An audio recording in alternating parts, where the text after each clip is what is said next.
মধ্যবিত্ত বাঙালি যখন অনেকটা বেশি অ্যালার্ট হচ্ছে, তখন কিছু বুদ্ধিজীবী এবং নির্দিষ্টভাবে তৃণমূল নিজের ভোট ব্যাংক বাঁচানোর জন্য করছে। তৃণমূলকে নিয়ে আমার কিছু বলার নেই, আজকেও তৃণমূল লাফালাফি করেছে।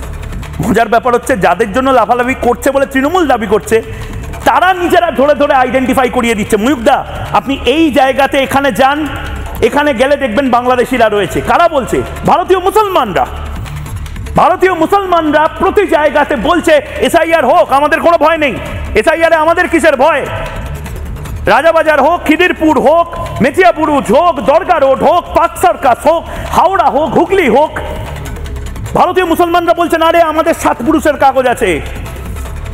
বাংলাদেশিরা তো সত্যি মুর্শিদাবাদের লোকের পেটের ভাত মারছে, বলছেন তারা 600 টাকার কাজ 400 টাকায় করে দিচ্ছে।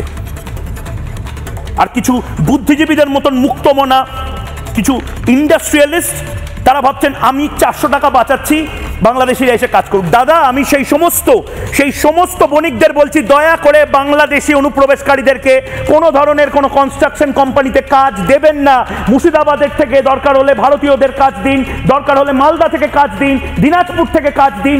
20 টাকা বেশি নিয়ে তারা কাজ করবে হয়তো, কিন্তু তারা ভারতীয়, তারা আমাদের দেশকেই আরো বৃদ্ধির পথে নিয়ে যাবে। মুর্শিদাবাদের মানুষজন এই কথা বারবার বলেছেন।